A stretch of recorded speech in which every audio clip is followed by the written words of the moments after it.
Growing your own fruit and veg and sharing the produce with family and friends is one of life's great luxuries.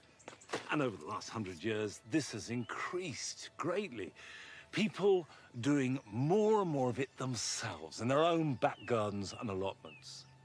But this has come about as a result of calamitous global events and huge social change.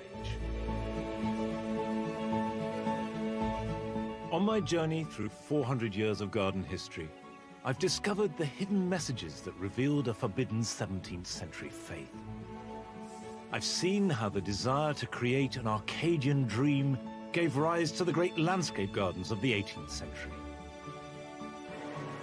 And I've learnt how Victorian technology went hand in hand with colonial expansion to enable us to grow new and exotic varieties from around the world. Look how beautiful it is. I'm now moving into the 20th century. This is an age of war, social upheaval, and huge technological advancements, all of which transformed our gardens.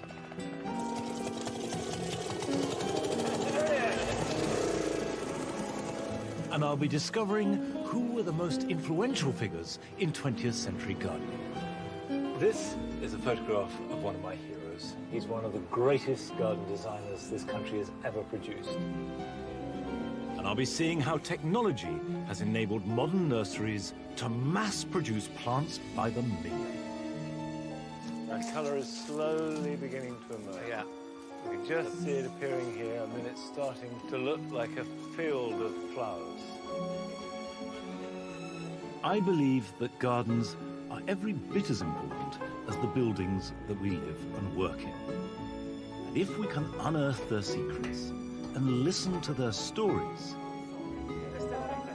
we get a unique insight into our history and what makes us the people that we are today.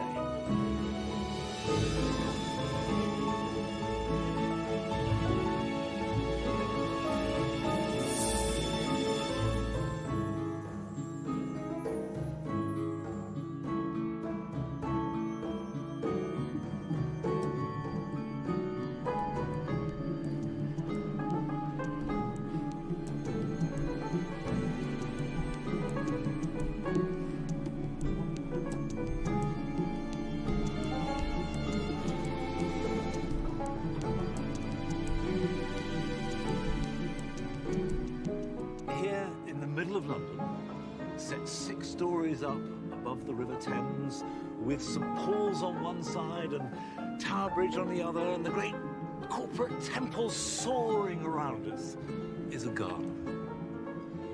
It's a garden that's working hard. It's providing relief and a green space for the hundreds of employees of the bank behind those glass walls.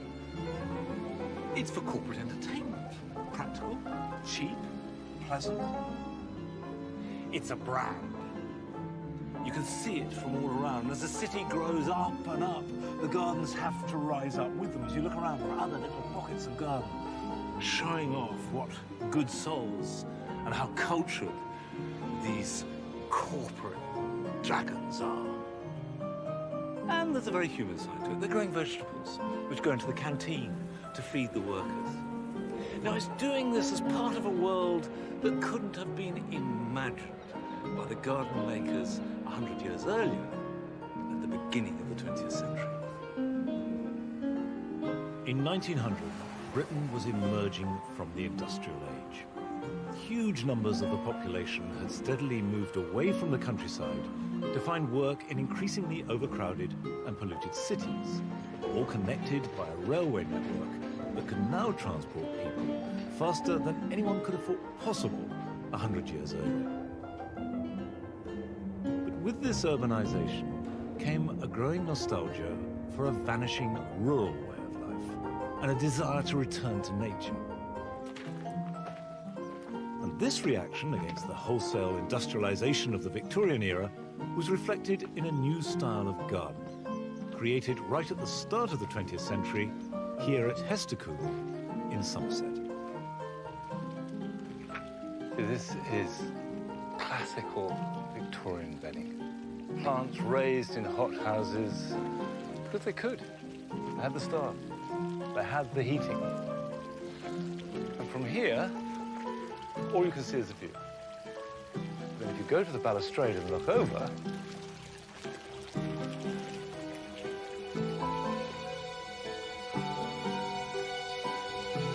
you have what is both a beautiful and, for its time, radical garden.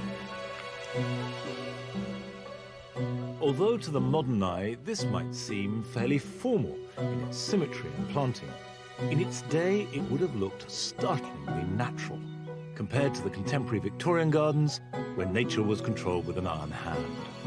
The authors of this new style were two figures that were a huge influence on subsequent 20th century gardens. I've got pictures of Gertrude Jekyll and Edwin Lutyens here. Now, Lutyens was a rather brilliant architect, and Jekyll, the doyen of British gardening.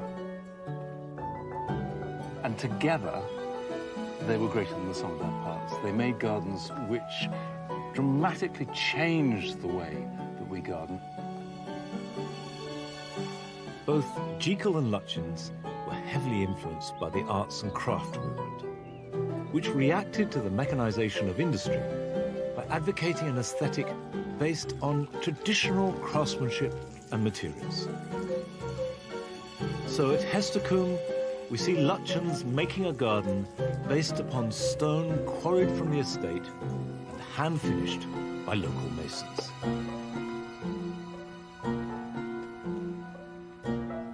This area seems to me so typical of early 20th century gardening. What that means is you just stepped out and crossed a threshold. You've left the 19th century behind. You're now in the 20th century. And it has a kind of attention to detail using local materials that is very typical of Lutyens. And these patterns and designs, contrasting shapes and forms and colours,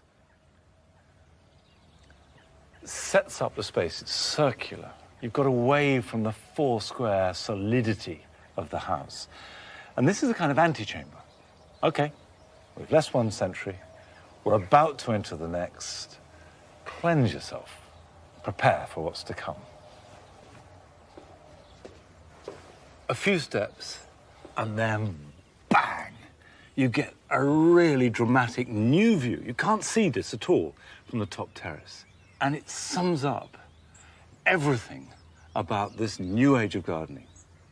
It's sensitive to place, it's sensitive to materials, relishing the stone and the structure. And yet, the planting is fascinating.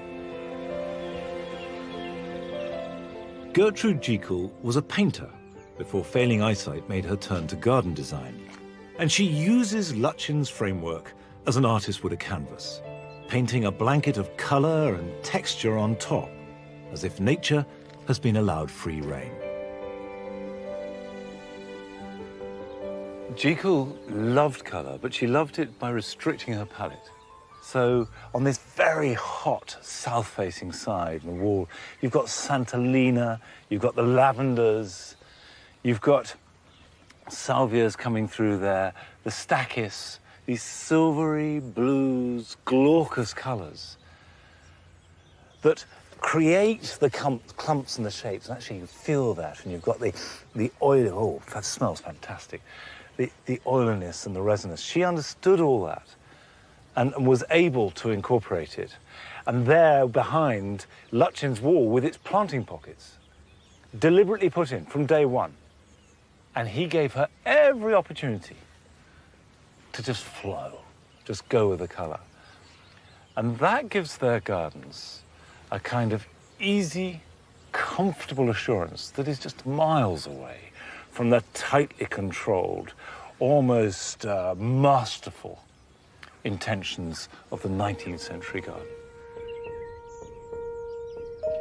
Although Jekyll's planting schemes were primarily designed for wealthy clients, she wrote prolifically and reached a much wider public, and in particular the growing middle classes who enthusiastically embraced her style. And 100 years on, she is still influencing gardeners today.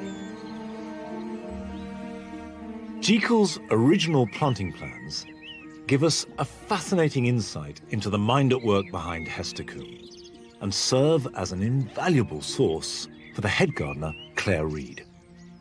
It's really useful. It is like you have to sort of you can more easily put yourself into her shoes and try and figure out what she was trying to do. Lutyens, does the hard landscaping, and she almost just throws a blanket of flowers over the top. But you do see clearly from this the way that she saw it as a flow. That the shapes are very organic. Yeah, definitely. Almost like a paintbrush sweep, aren't they? Yeah, they are.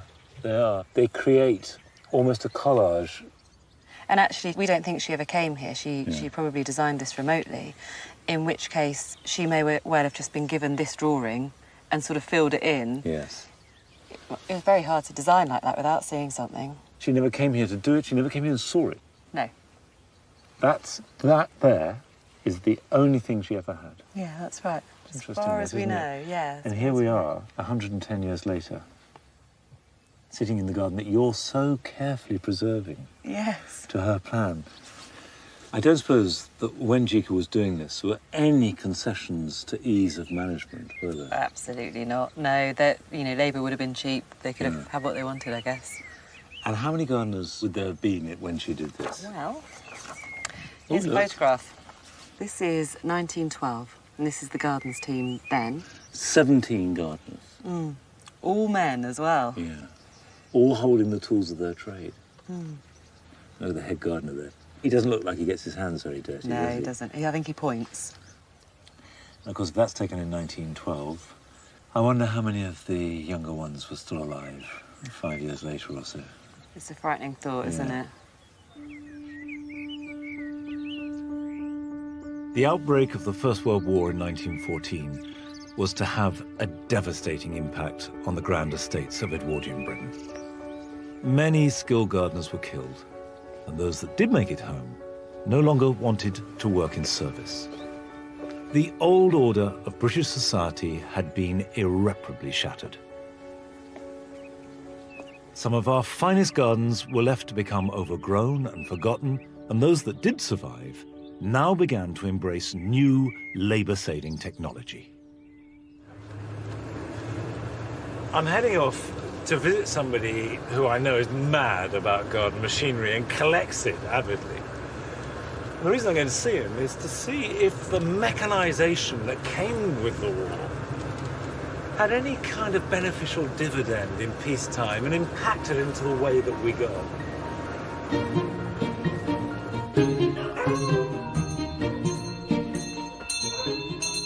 Hello. Come through.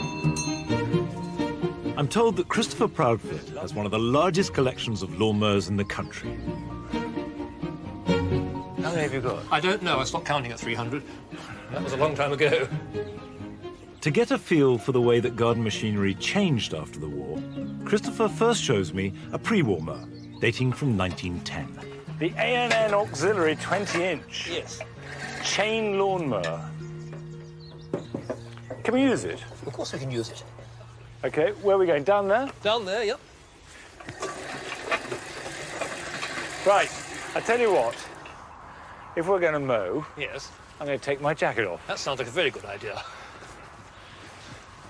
And do you want me to pull or push? Whichever you like. I think you're the master. It's your house. You better be steering. Okay. And I'll be the boy. Fine.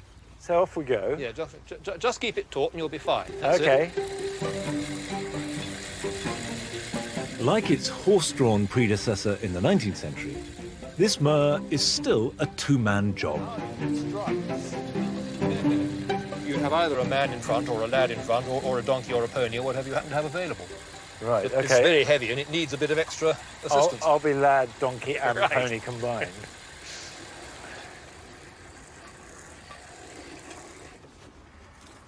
What was the instigator of the development of mowers from this point? Well, the instigator was, I suppose, the development of the internal combustion engine, plus, of course, the First World War, which meant that a lot of people went off to the war and either didn't come back or when they did come back, they knew all about engines. And mowers got lighter, partly because of the use of lighter materials and partly because of things like ball bearings and machine-cut gears. And in the 20s, Mowers got much, much easier to use for one man. This is where most of the motor mowers live. Mostly date from the 20s and 30s. It's an early two-stroke engine, the sort of thing you'd have had on a motorbike. Does this have a kick start or, a handle start? This has a handle start. Can I do it? It's so tricky that it's probably better if I do it. Okay, but, all right. I'm not... Oh, let's go! No, Oh. no, you see, no, it always does that. So we'll have to try again.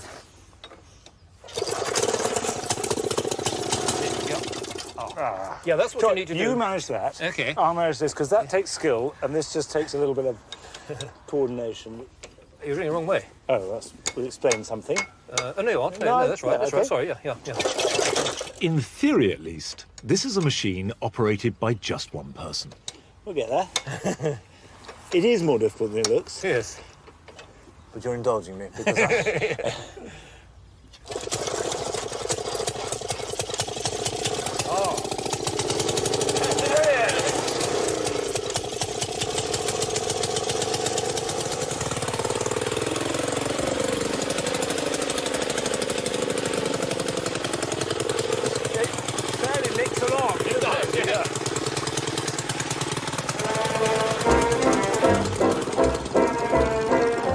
The arrival of motorised lawnmowers after the war not only saved many of the big estates who no longer had the luxury of a large workforce, but it also played a major part in the evolution of the gardens that belonged to the burgeoning middle classes.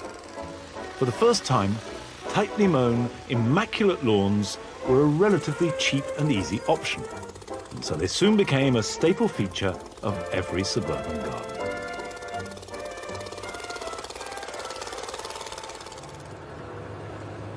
It's clear that the accelerated mechanisation that happened as a result of the First World War did play into peacetime gardens. And the effect is still with us now. And I'm off to see another garden, which I've long known about, but never been to before, which also had an effect on the way that we garden as a result of the First World War. But this belonged to an artistic elite. And it was the way that they lived and viewed the world that was influential as much as the way that they kept their gardens. During the war, Vanessa Bell and Duncan Grant, who was a conscientious objector, moved to Charleston Farmhouse in Sussex. They were both artists and members of the Bloomsbury Set, a group of radical artists, writers, and intellectuals.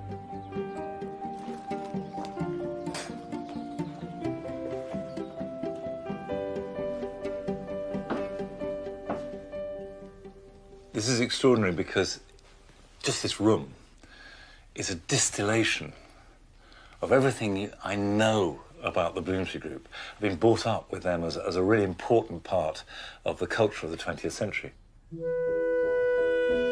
Charleston reflected a new post-war liberalism expressed through art.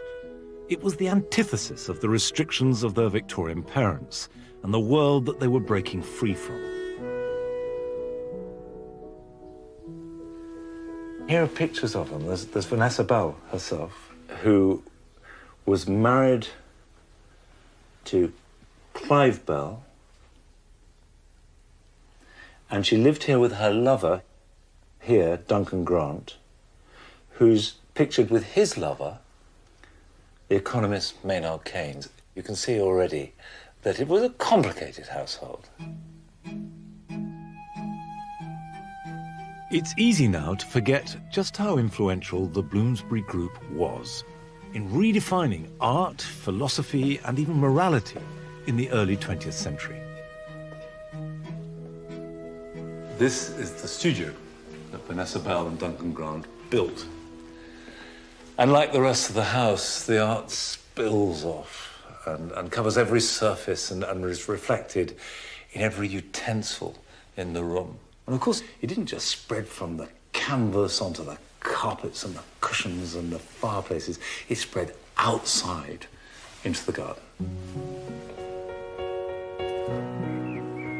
And this is a garden that many of us would feel at home with today. It has all the looseness and bursts of colour that you find at Hester Combe, but has a spontaneity that you'd never find in a garden designed by Lutyens and Jekyll. The man charged with keeping the essence of Charleston's garden going is Mark Duval. What was the spirit of the place? What is it that you're trying to preserve? It was a painter's garden. They almost treated the garden as they would a canvas. So a daub of this. The effect was everything. A wonderful dither of colour or a sweet disorder. Sometimes it can cross over in disaster. Disorder, disaster is quite close. It would not have been a typical garden, would it? Middle-class, educated people would not have had a slightly chaotic, rambly, cottagey garden. No, things weren't over-cared for. They might come back from Lewis with something they just saw in the market and plonk it in. There was no grand plan. So in a way, they were no better gardeners than a good amateur gardener.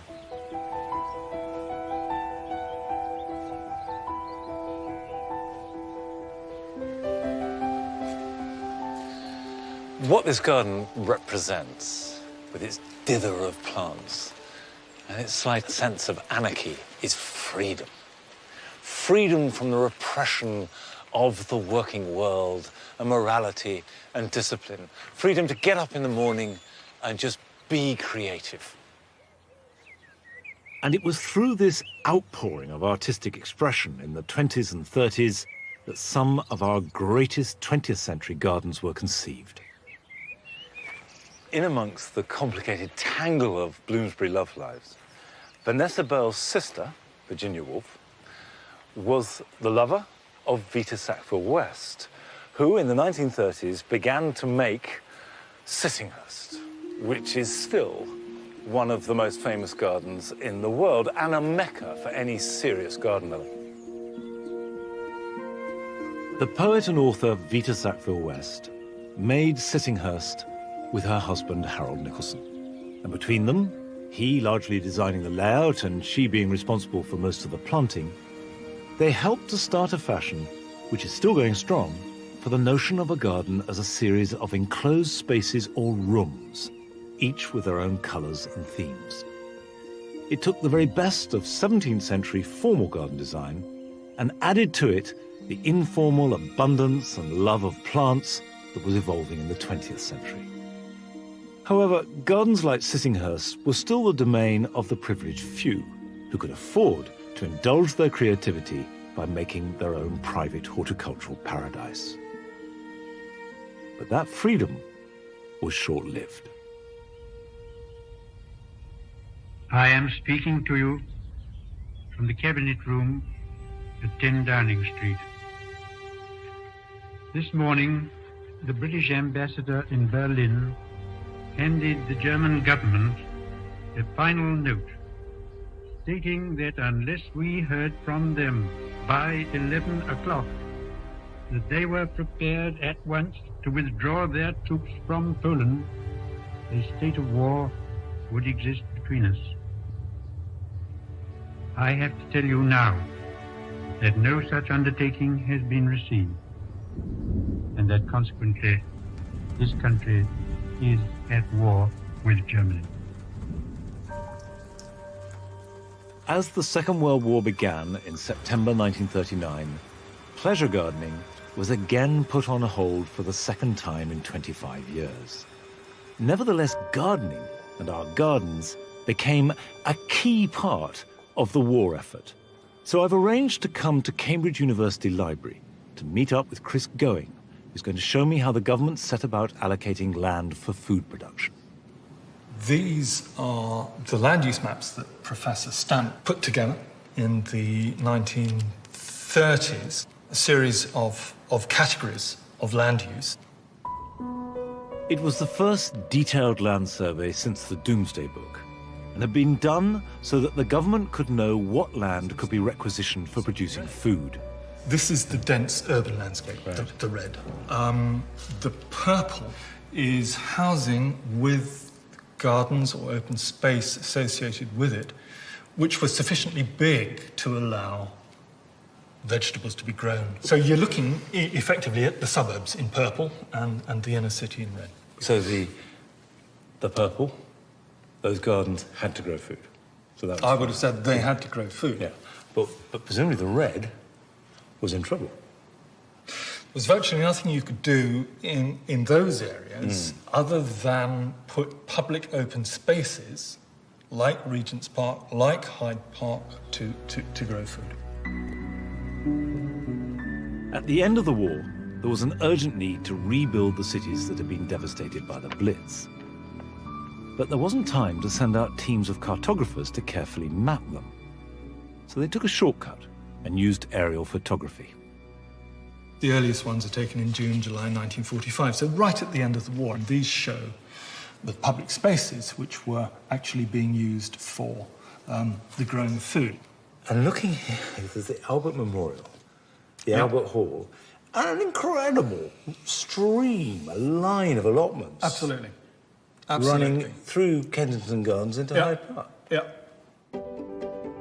The public were expected to cultivate their gardens and allotments in a campaign that became known as Dig for Victory.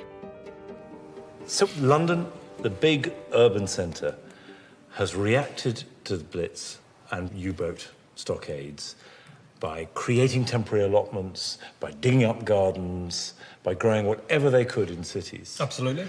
These pictures were taken for the repair of these towns and for the building of new towns. How did we react? Did we build more allotments in case we got bombed again? I don't think they did. No, I don't think they felt that the near future would be like the recent past. It was now going to be a time of peace and eventually, they hoped, plenty. With hindsight, it does seem extraordinary that after 2 world wars, both of which had threatened to reduce the country to starvation, that allotments, which had been central to survival in both, were not a key part of the rebuilding strategy. But at the end of the war, there was an overwhelming sense that people wanted a fresh start for a new world. So the government spurned the proven practicality of allotments and instead turned to an avant-garde, rather esoteric garden designer to help them in this huge rebuilding project. This is a photograph of one of my heroes. He's called Sir Geoffrey Jellicoe, and he's one of the greatest garden designers this country has ever produced. But before seeing his vision for the new towns and cities, I've come to Chute House in Wiltshire, the home of Susie and John Lewis. The garden was one of Jellicoe's later works and his own personal favourite, and it's a really good illustration of the way that he used abstract ideas as a central part of his carefully manipulated landscapes. I've always felt that it must be a double-edged sword living in what is essentially a famous garden, because it's revered by people who've never been here, and yet you have to live in it. It's your home. Well, that's the point. It is home. And I think one forgets about all the razzmatazz and just loves it. There is always a slight trepidation when you visit a garden that you've seen pictures of for half a lifetime. You think, oh God, I hope it is good. I'm sure it is. The secret here, Yeah? don't look left Okay. till you get right to the top. Why not? You'll see. Okay.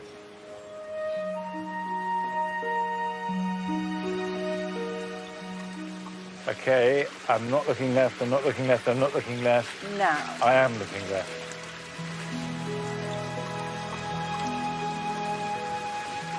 See, it's very curious because there is both that incredible familiarity, because you've seen lots of pictures. At the same time, it's different because it's real, and the trees, I can see the height and the sound of the water and all these things that aren't there. By diverting the source of an old Roman spring, Jellicoe created a series of rills, pools, fountains and cascades, all carefully designed to evoke specific moods and feelings and to tap into our subconscious. And the rill is just part of the larger garden, which at first may appear to look like other large established gardens, but in fact is all based around our response to water at every level, from the abstract to the immediate.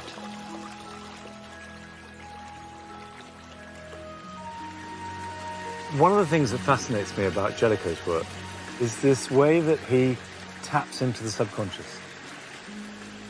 And that water, the way it moves and its sound taps directly into that.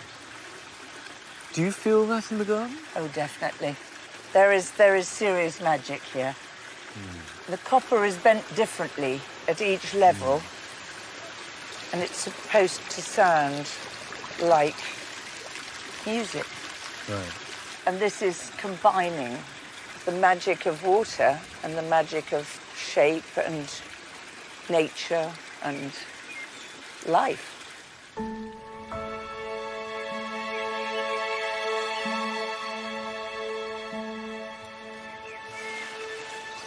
As well as ordering the rill, so the water flows in a straight line as Jellicoe wants it, he imposed this grid of box hedges, parterres, squares, borders.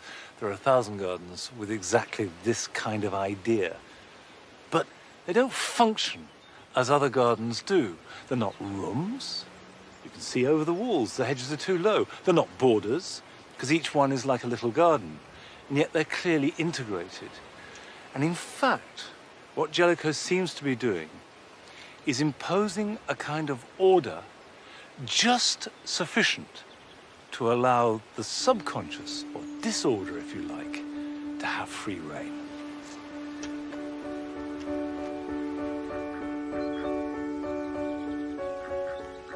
Jellicoe wrote that he should like everybody to experience life at a much deeper level than that of the visible world.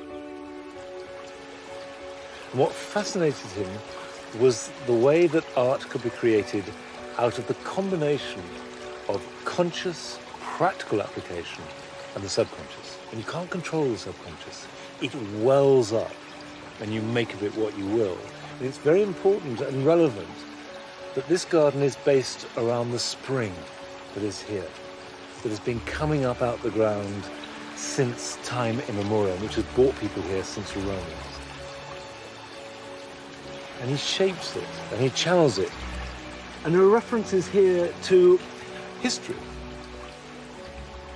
That view before me is deliberately reminiscent of William Kent's Rauschen, made in the late 1730s.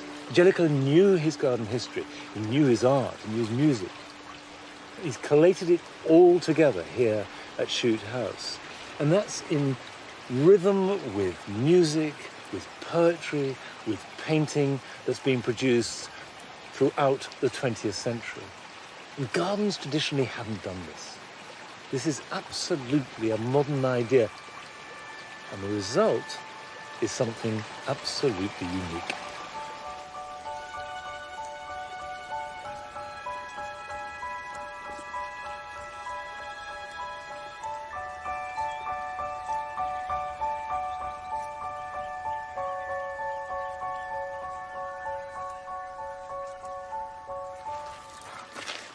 I rang Sir Geoffrey Jellicoe up once, just before he died. And he was charming and full of life and talking about design. And he said, you know, I'm not at all interested in plants. And what he meant by that was that it wasn't plants and botany and the cultivation of plants that drove him. It was design, landscape, ordering it, shaping it, tapping into the subconscious forces within landscape. And although I think this is one of the great gardens, and I think that he is the 20th century greatest garden designer, it wasn't just gardens that he was interested in. It was landscape and how mankind related to landscape, be that a small back garden or an entire town.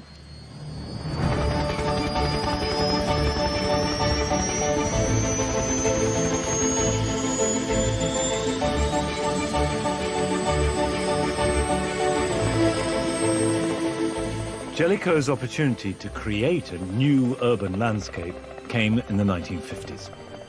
To address the chronic lack of housing after the Second World War, the government set about planning 22 new towns.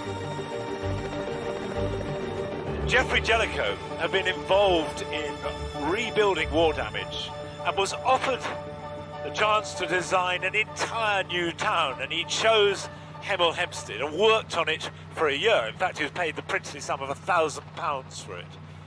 But his proposal was regarded as too avant-garde and was rejected. However, he did subsequently design a water garden that runs through the middle of the town. I can see it there snaking through, and that word snaking is very apposite because he transformed his design to deliberately be a snake. So we can see the body of the water running through, and then the lake at the far end is the head of the snake. And he famously wrote that if London could have the serpentine, then Hemel Hempstead could have the serpent. Now the point about this was not that it was a nice idea that people could enjoy, but that it struck deep into the collective subconscious. So that municipal landscape, places where people lived and worked and played, would be enhanced and enriched, despite the fact they were unaware of it. And that design could do this, not just in gardens, but deliberately as part of working lives.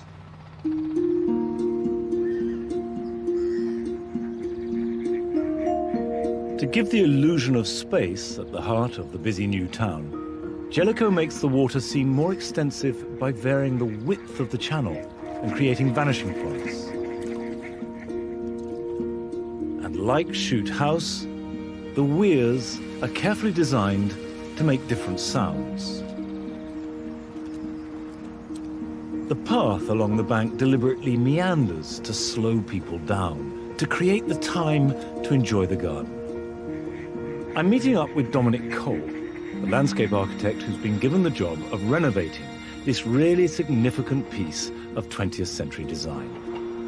It was like a bursting opportunity to rethink how cities work. Jellicoe, I think, is the master of the new towns. What is stunning here is the structure is all still here, the paths, the bridges, the water, as intended. He wanted to create mood.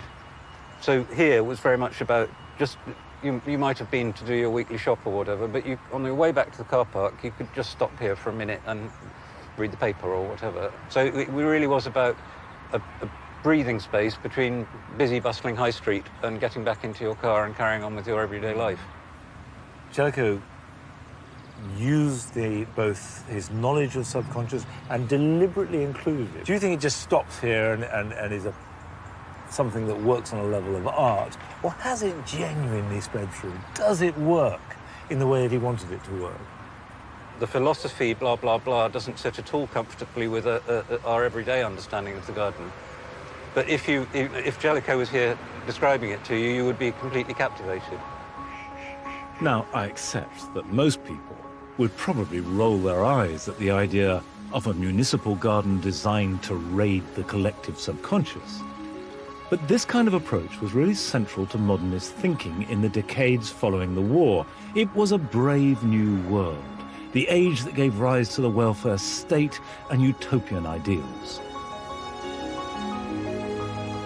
So the new town of Hemel Hempstead was built to reflect changing lifestyles and aspirations, and a quiet revolution that was taking place in the country's back gardens. Hello, Roy. Hello, Monty, I believe. It is very nice to see you. Come in. Thank you. Where you go? I've come to see Roy and Pat Humphreys, who moved from bombed-out southeast London after the war, having applied for a brand new home and life in Hemel Hempstead. Who's that? Is that you? Yeah, some of the hair's going a bit there, isn't it? But Now, look, if you're going to be personal, I can't handle it. would you have had a garden in London if you'd got a house, do you think? Very unlikely. Very unlikely. Yeah.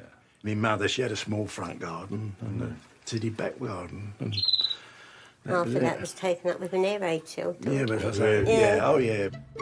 Roy and Pat belong to the generation who reached adult life just after the war. And job security, rising incomes and affordable housing meant more people like them could have their own homes and gardens. It's me pastime. Keeps me out of mischief. Yeah, it's beautiful. Do you follow garden fashions? No.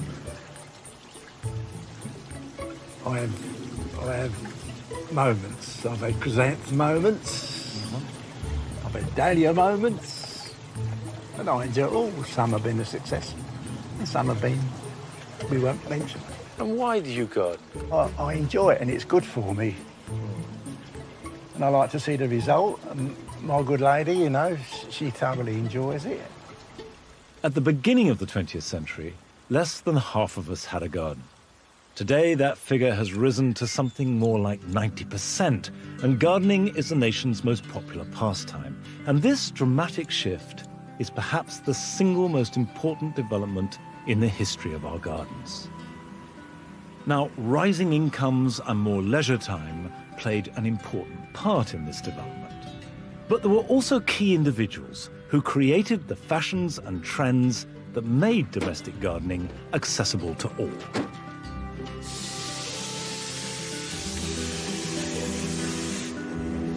Now, you wouldn't think that this was the entrance to one of the 20th century's most profound gardening revolutions. This is Blooms of Bressingham, the garden and former nursery of a maverick entrepreneur named Alan Bloom, who in the 1960s and 70s played an important role in inspiring the nation to add colour to their back gardens. What was revolutionary was that Alan Bloom came out with a spade and just dug borders. Now you can see from the shape of them that they're not particularly oval or spherical. They don't actually look designed at all. They've just got nice flowing curves. Now he was growing mainly herbaceous perennials. They were easy to grow. They died down in winter. You didn't have to look after them. And you could have lots of colour. Now, if you think about it, this is completely at odds with everything that went before, because if this had been before the Second World War, where the infants of Sissinghurst, Lutchins, Jekyll, they would have taken the house and they would have taken sightlines from the windows and from the doors and paths and put in yew hedges and maybe walls if they could afford it. And there would be garden rooms. None of this. This is just an open space, big beds, packed with plants. And of course, this was accessible to everybody. You didn't need to have a field to work in. If you had a back garden with some grass, you could just cut into it. It wasn't just the novel idea of island beds filled with herbaceous plants that Alan Bloom was selling. He also bred over 170 new varieties of hardy perennials, and his nursery sold them to gardeners keen to replicate the style of his own garden. This became a huge commercial success, and Blooms of Bressingham became one of the largest nurseries in Britain. So this is your vantage point. Yes, we can look over the whole garden. Alan Bloom died in 2005, aged 98.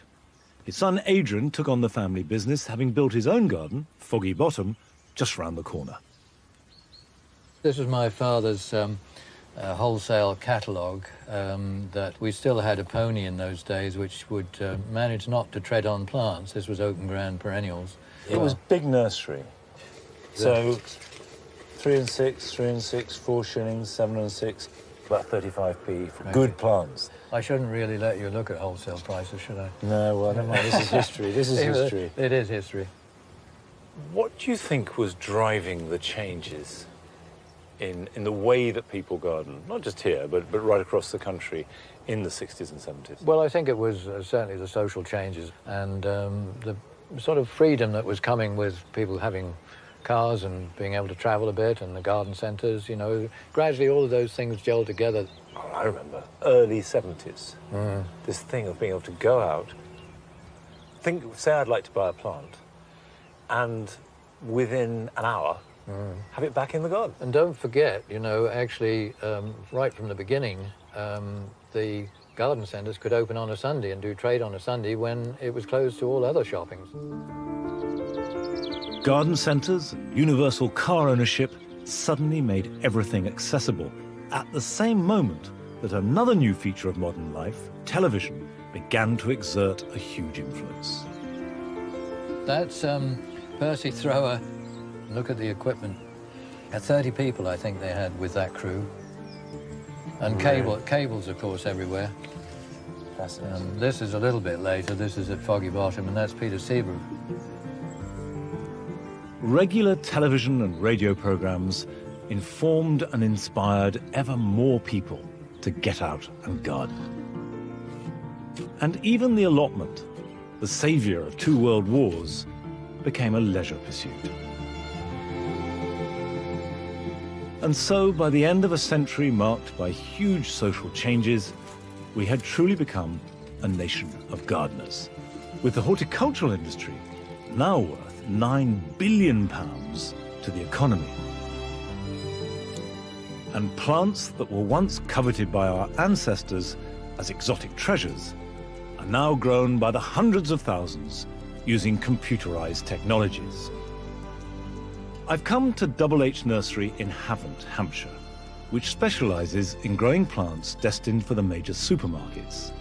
And it's a world away from any concept of gardening that most of us would recognize. The nursery manager, Howard Brame, is showing me round. What stage are we at now? We've got cuttings that come in from Uganda, and girls and boys are sticking them here, 5 in a pot. These people are doing thousands an hour. Trying to do 2,000 pots an hour, yeah. Okay, well, I've taken thousands of cuttings in my life, but I have never done them as quickly as this. So, can I have a go? Certainly. Am I going to ruin your whole production setup? No, we'll let you have a go once. Okay, I'm sure great. you'll be okay. And just off you go? Yeah, just a centimetre in from the edge of the pot, really. I'm not competitive, I'm just going to win. Oh, come on. Ah, it's getting the damn things out your hand. It's tricky. Whoops. Now, as a matter of interest, why is the conveyor belt going at this speed? We need to stick 30,000 pots a week, so it has to go at this speed to get 30,000 done in the 5 days. Now, we swap the teams around a bit. Yeah, because this must be fairly mind-numbing. Yeah. That's perfect. Okay. Very good. Now you can do it properly.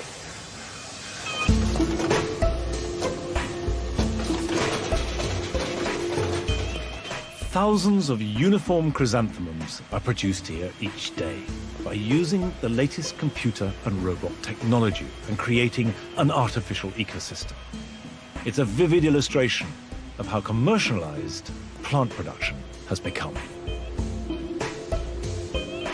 Maybe it will encourage the amateur gardener to stop being so frightened of taking cuttings. That's correct, yes. Just take a cutting and stick the damn thing in and it will probably grow. It'll probably root.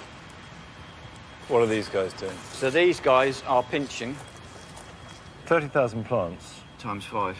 A week? A week. Right, 150,000 pinches. That's right. And that's what these guys do.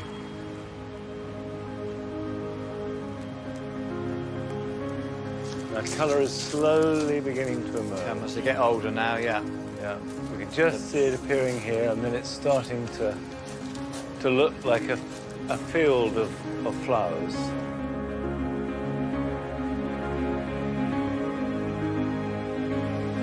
Are these now ready to go? Yes, these are now having their final quality control. So what are you looking for with the quality control? We're looking for the right height plant, so we're looking for a plant that's 18 to 25 centimetres from the top of the pot.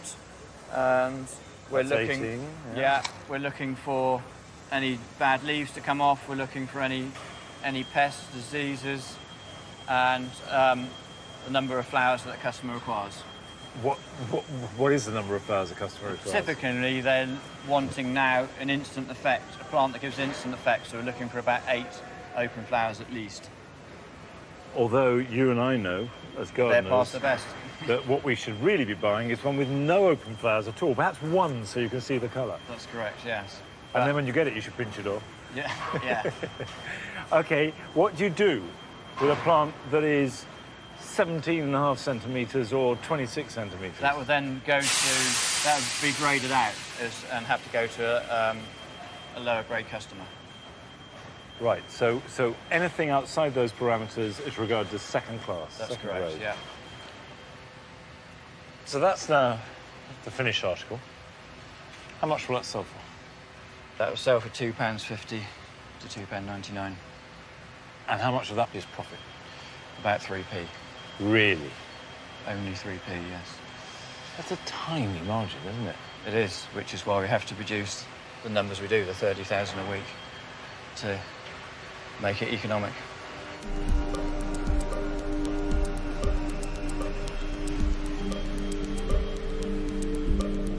Nurseries can now raise tens of thousands of plants every day, with minimum labour and to the exact specifications of the buyer, ready to be picked up astonishingly cheaply along with a weekly shop. And if that wasn't attractive enough, they might even get a bit of added sparkle. What's he spraying on there? He's spraying a water-based glue on there at the moment, so that we're going to glitter these plants. So you put glitter on. I have never seen this before.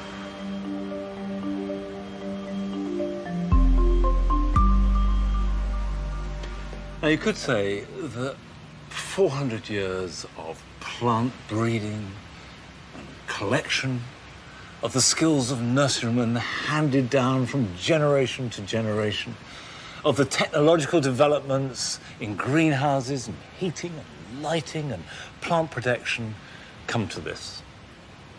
A limited choice of plants strictly determined by height that are a throwaway commodity. But it also means that millions of people can enjoy flowers, can afford them, don't need to have gardening skills to do those things. In fact, don't even need to have a garden. Everybody has access now to plants. And this has never been more important. As the population rises and we cram ourselves into crowded towns and cities, living out our lives behind glass and metal, we have to find room for the natural world somehow. Whether it be a plant for the windowsill, a small back garden, a roof terrace for city bankers, or a public park. Over the last 150 years, parks have been an essential aspect of urban life, giving people the chance to stretch their legs, walk, play and relax in the sunshine. And as we move into the 21st century, and more people are and will be living in cities, parks remain a key aspect of urban life. So I've come to the Queen Elizabeth Olympic Park in Stratford, which is by a long way the biggest and most ambitious park made in recent times. To get a sense of the scale of the task involved in creating this new landscape, I've met the head of parklands, Phil Askew. The park itself is about 240 acres in size. We planted about 6,000 semi-mature trees in the park. We planted the largest sown perennial meadow of its kind ever attempted in the world, several hectares. The wetlands you see down here in the River Lee, we grew over 300,000 wetland plants to achieve that. So everything we're seeing, everything looks natural, is being grown and planted? Is grown and planted. In the original brief for the park, designers were asked to look for inspiration from this country's rich gardening history. And I can clearly see the influence of Gertrude Jekyll in the planting clumps and drifts of the borders. Views open out, referring back to the landscape gardens of the 18th century, with the designs of William Kent and Capability Brown. Looking out at this, I know that it's been artificially created, but it looks very natural. Essentially, I'm looking on a Brownian landscape. Yes, it is. In many respects, I think what we have here is actually a picturesque landscape. It has a direct relationship going back through time of the British landscape movement, if you like. And the landscape is, in that sense, a very British product. And in sentiment and ethos, it echoes the great Victorian parks that provided open spaces for workers.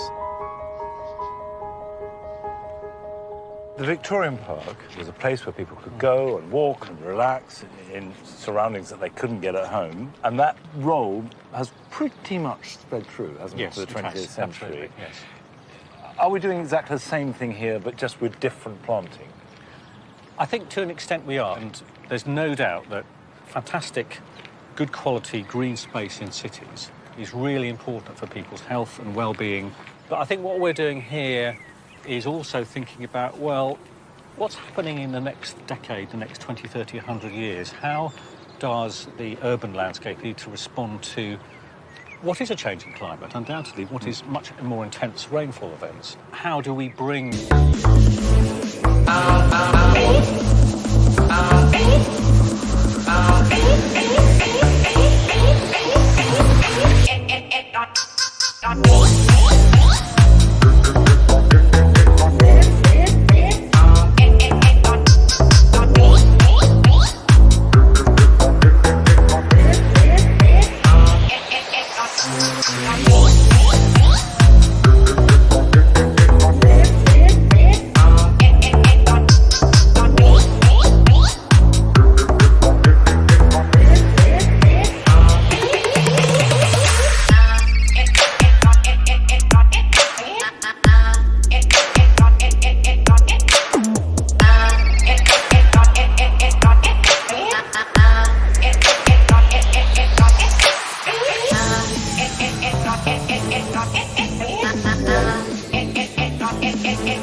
biodiversity, lots of birds and animals into the centre of the city, where, after all, most people are living. My understanding is in the next 30 years, almost 80% of the world's population will be living in cities. So how can we think about that and perhaps set out some ideas which will drive other large interventions in terms of landscape and public parks, etc.?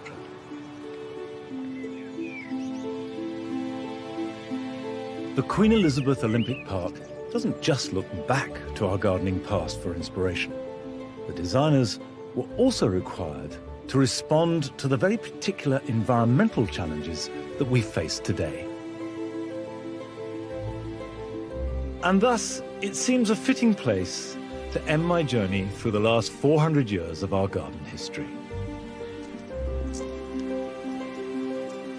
Along the way, I've been struck by how clearly garden design has echoed the events and changes in our society, whether it be as statements of faith in a time of religious conflict, or the creation of an Arcadian ideal of the British landscape.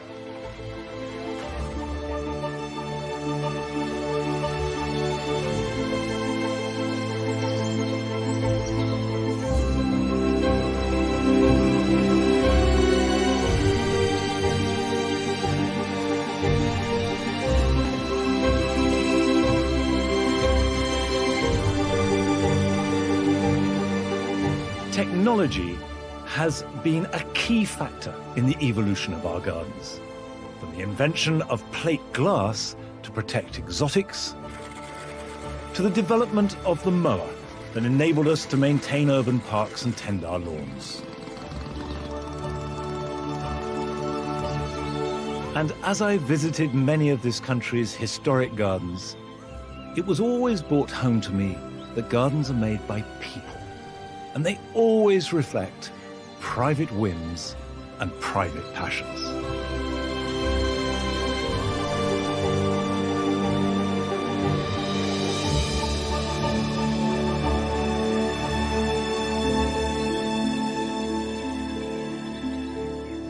And finally, and what's shown so clearly here at the Olympic Park, is the way that if you want to make a garden that is truly modern and looks into the future, you must draw upon the past. And with gardens, as in almost everything in life, if you want to know where you're going, you need to know where you've come from.